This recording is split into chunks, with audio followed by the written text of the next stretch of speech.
specifically related to culture. As mentioned, I touch on culture.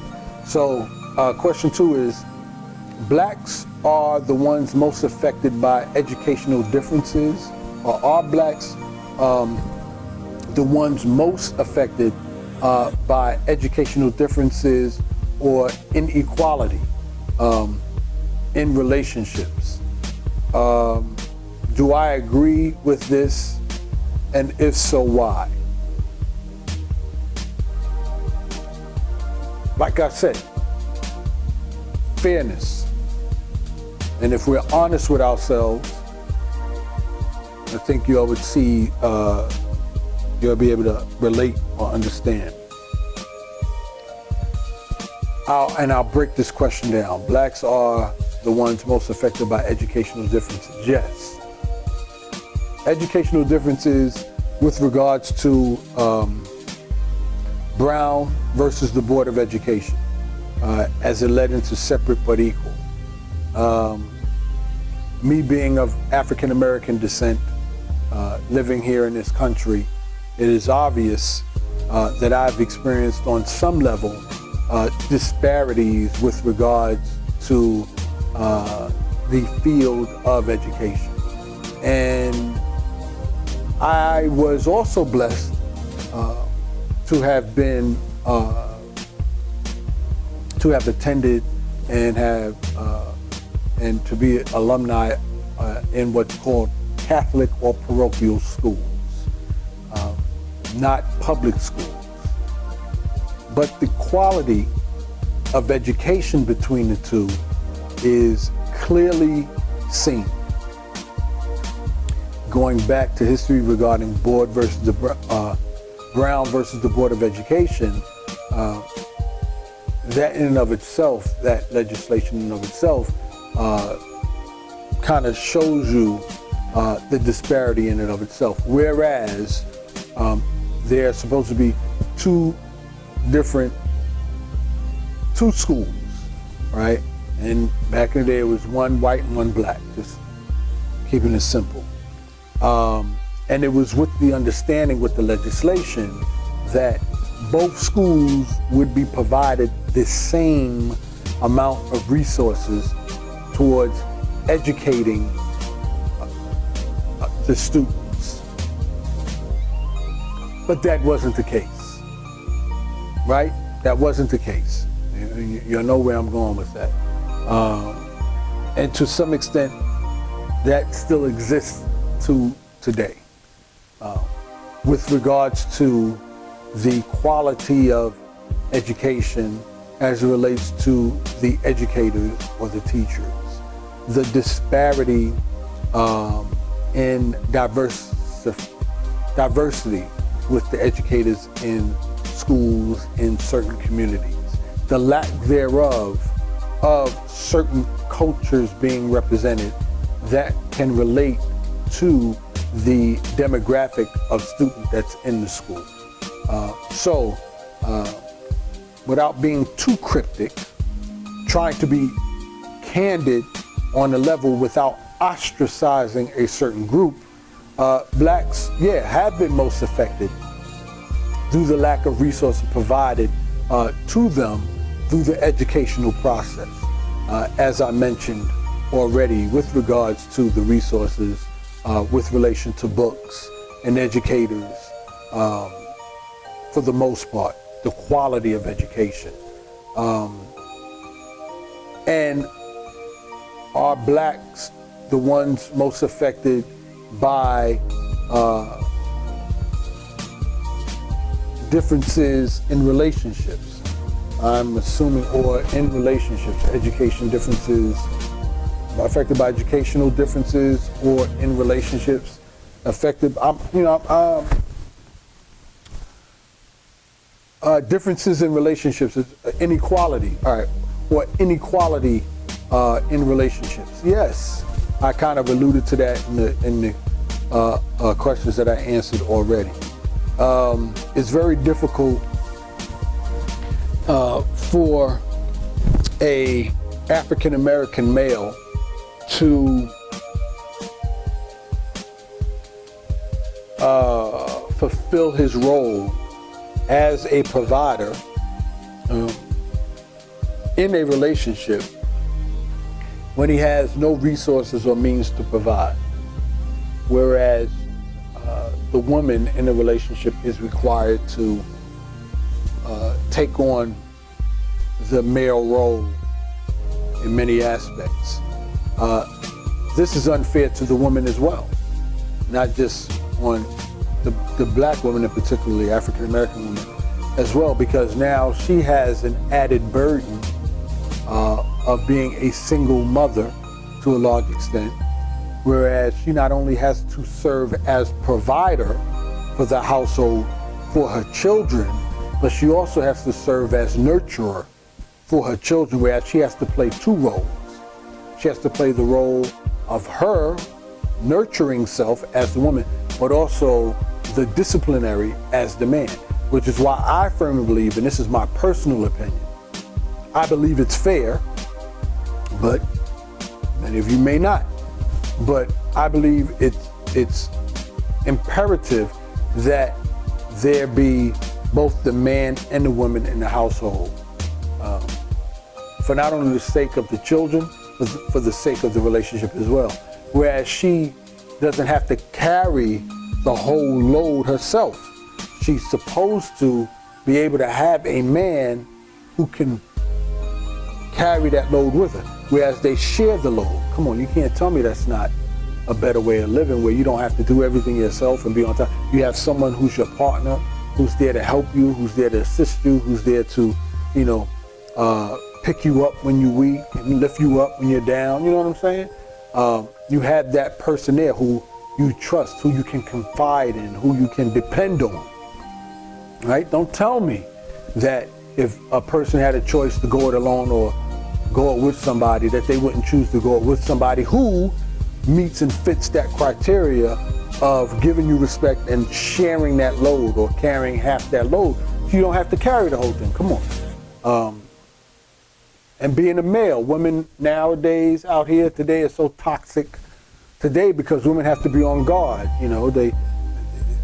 Oh my God, that's a whole, I'm not gonna get into that, but they have to be on guard. Can you imagine, if a woman could be out there with her man and he's her protector, he's her shield, she could be freer. She could walk around and be a little more free, knowing that she has a man right there who's watching out for, who's watching her back.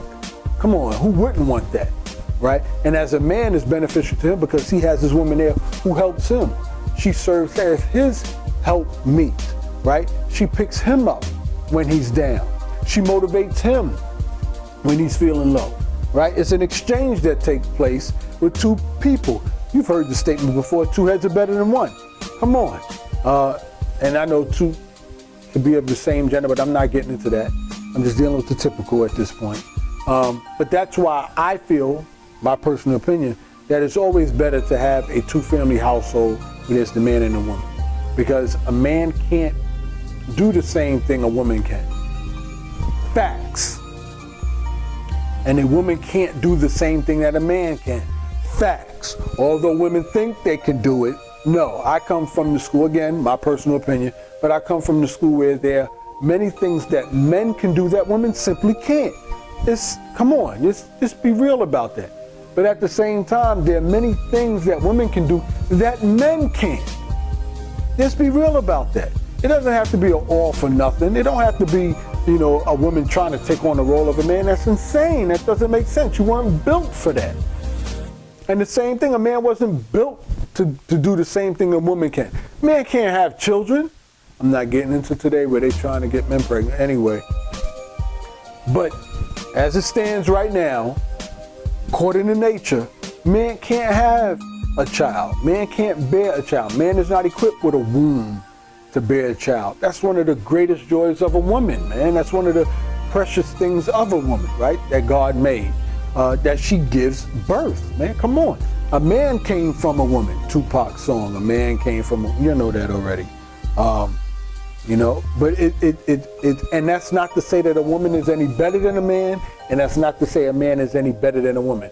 We together are better as human beings. Together. That statement that says, united we stand, divided we fall.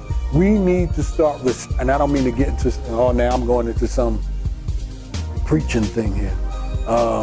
This whole idea, forgive me, but I'm just passionate about it. But we need to work together. We need to see the differences in each other as a plus, as a benefit, and not a minus. And that can lead me into cultures, black, white, Asian, Middle Eastern and stuff like that. Instead of seeing the differences in cultures, we should see the differences as benefits, something we can learn from, as opposed to something we should ostracize. But anyway, getting back to the topic. As regards to man and woman, we need to start seeing those differences as benefits, as pluses, as a beautiful thing, right? So men, stop disrespecting women. Give women the respect that they deserve. Stop abusing them. They're precious, right? They're precious. They carry your child. Both of y'all come together to bring life into this earth. That's to say a lot right there. We need each other. A man can't bring life into the world without a woman, and a woman can't bring life into the world without a man. Now, women don't go into that whole thing, the sperm cells, and I'm not talking, that came from a man, come on. So we need each other. So going back to that, as it relates particularly to African American men and women, disproportionately affected through inequality in relationships in regards to that. Yes, men, due to the economic structure not being able to provide, is very unequal. It's very unfair. I had this conversation with one of my associates, close friends in fact, in regards to whether you realize this, women or not, and I don't want to take too long on this, but men want to provide. Men want to provide. It may not seem like it. It may seem like they're lazy, but on a certain level, subconsciously, they have given up. And that's why you see them on the couch playing Xbox or PS4, blunted up, having an apathetic view towards life because they're not fulfilling their role as provider. Now, there are some men that have unrealistic dreams or not exactly calculated, planned out, strategic dreams. So, they try and sell an idea of what they plan on accomplishing or what they want to accomplish and things of that nature, and they fail miserably. And failure is not a bad thing. It's not continuing to try, that's the bad thing. But they fail miserably, so as women, you get tired of hearing the same old story over again. And then combined with that story, you see that his actions aren't lining up with his words. But you need to understand, as a male, I'm giving you this advice, as a male, he's given up to a large extent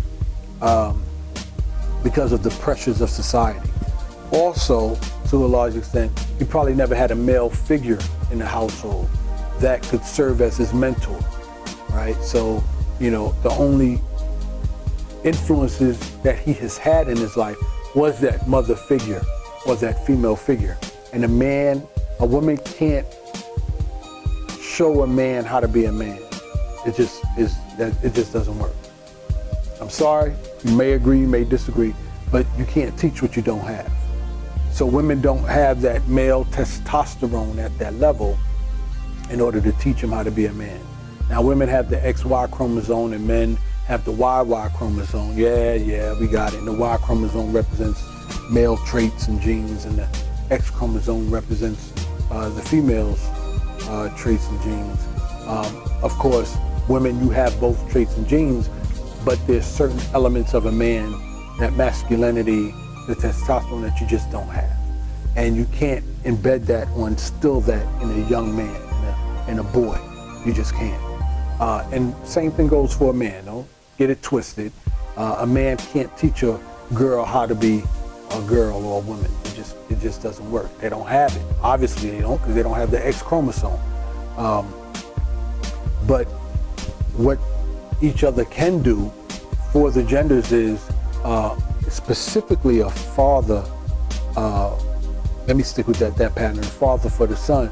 Obviously, the father can instill in that young man what it means to be a man: integrity, character, ownership, responsibility, provider, protector, securer.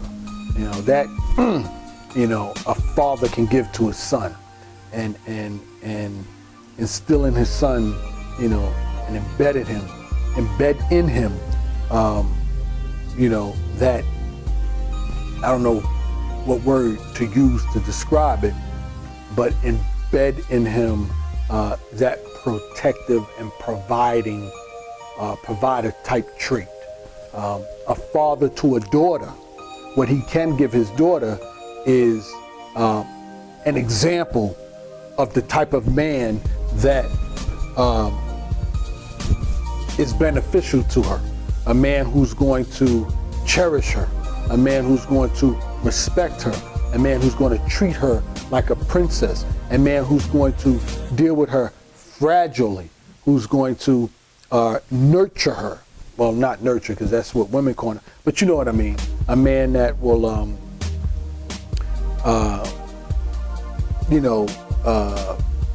don't want to say baby, but to a large extent, let her know the delicate flower that she is, and how it's important and imperative to cherish and protect that flower, if that makes sense. That's what a man can give to a daughter, okay? And then there's vice versa. What the woman can give to her son is that nurturing component, that softness, right? To when her son is going through and struggling, the mother is there to give him those words of comfort, to give him just enough so he can bear whatever pressure he's going through as he's growing and developing, to be able to make it the next day with his capacity intact, right? Not being so hard-edged, but having that delicate balance. That's what a mother can give to a son. And a host of other things as well is kind of escaping me. Those are the key things. That's why I don't want to go there, because then that's off on another tangent. But those are the key things, or key elements, and many more, but those are the key elements that a mother can give to a son, that nurturing component, you know what I mean? And obviously what a mother can give to her daughter is the key components of how to be a lady, right? How to be dainty, how to build up her man and support her man, how to contribute to making her man a king, how to contribute to making her man a provider, how to contribute to, when I use this word, many women look at it as derogatory, but it's not, but to be able to cater to her man in order to empower him to provide for her and to make sure she's happy. Oh, you like that? To make sure she's happy. A woman catering to a man, and I'm not just saying any man. Please, you should know what I mean by now after this video. If you don't, rewind it. If you caught it up to this point, look at it from the beginning. But I'm talking about the man who's a man of integrity, a man of character, a man who's stellar in that area, right? A good man. So with a woman catering to a good man, then that good man, if he's a good man, in return is going to, maybe not the same word is fit for this cater to her, but a good man is going to make sure that she's happy, that she's comfortable, that she feels safe. So those are that's the results of a woman catering to a man, because that's what he's going to give her in return. So, I mean, there are probably a lot more examples that I can give with regards to that, but this is why this is my advice in response to the question: are blacks the ones most affected by inequality in relationships? And that's my view. Yes, they are. for obvious reasons that I mentioned in regards to why a man can't provide and why he does what he does and acts the way he acts, which contradicts to him saying he wants to provide. As far as a woman is concerned, I don't have too much on that. I'm not a woman. I can't say no, except to say, it's tough for women as well when they have to carry the full load because he can't provide. You know what I mean? Or they don't know. So I could say this, a lot of women have, especially now, these last generations have grown up in homes where they haven't had a positive, strong male figure or role model in their life that's not going to abuse her, whether physically, emotionally, or verbally, and vice versa too. Women, a lot of you verbally abuse your men, right? Not too much physically, but your words be kind of tough. Your words, y'all know how to hurt. So, I forgot to add that in there. Work on that, but vice versa. It's tough for women as well, understanding, and I have these conversations with my colleagues as well, who come from the male dominant, masculine type side. I have to break it down to them, be like, a lot of women, grew up in households where they didn't have a strong, positive male role model who fit the description and could present a protector, someone that wouldn't abuse her, and unfortunately, and I gotta say this, I'm being candid, I'm keeping it real, unfortunately, their only role models were mothers who continued the vicious cycle, serving as an example to their daughters of a single mother who is immature herself or is finding her way herself, and exposing her daughter to these type of men who are immature and not, to a large extent, or any extent for that matter, possess integrity and character, and end up abusing her daughter sexually, physically, verbally. So these are the examples that these young women have growing up in the household, which contributes to the dysfunction or the inequality of relationships. So I gave the drawback of it, but I also gave the positives of it early on in regards to what can be done to change that negative cycle. So that's yeah, I agree, and I explained why. So that concludes the Candid Advisor. This is the first video that I have on my channel. Again, if you have any questions that you would like my advice on, you have the comment field at the bottom, and feel free to type that in. And like I said, I will do my best to respond in a timely manner, maybe not within 24 hours, 48 hours, but definitely, hopefully within 2 weeks span. And I say 2 weeks, not saying it's going to take me 2 weeks to reply to your question on advice, but I just put that out there so at least you know it. Coming to that 2 weeks, you're going to know, okay, you can expect something from me if I'm not able to reply earlier than that. My goal is going to try to be to reply to you within that 24-hour span, if I can realistically. But if not, it's anywhere between that 24 hours and 2 weeks. That's all I got. That's all I have. I hope it was beneficial. I hope what I shared was enlightening. I hope it was informative. Like I said, I have experience in a lot of these areas. If I don't, I'll let you know I don't, and we'll try and find information for you. I have various social media platforms, one of which includes Perspective TV. I forgot to mention another one is the Grand Rising Collective. That's in partnership with one of my colleagues.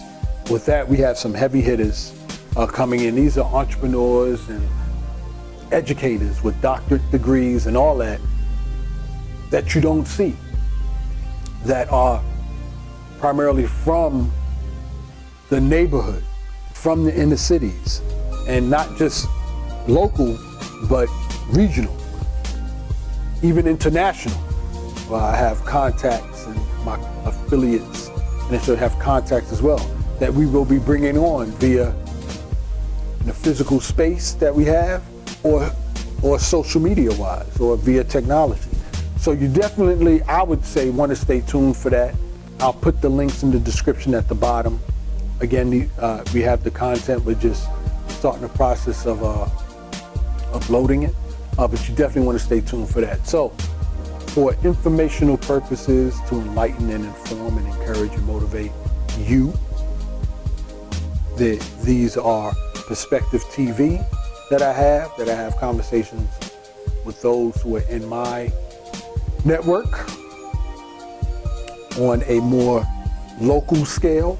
And then I have Grand Rising Collective, where it's me and a co-host. His name is Kyle Dixon, an amazing brother, very intellectual, very smart, very articulate as well. He's an educator, he's an entrepreneur as well. So the Grand Rising Collective is what we do, and the people in our network, in this collective, spans the globe, and that's regionally throughout the United States as well as internationally. So for that channel, you definitely want to stay tuned and listen in and see what we talk about. We cover current events, but we also have the guests share the challenges that they experience on that path towards success, as if to shorten the learning curve for you. So that way you don't have to go through the same bumps and bruises. You can shorten that learning curve again. So just stay tuned for that. All right, I'm done. It's done. Take care.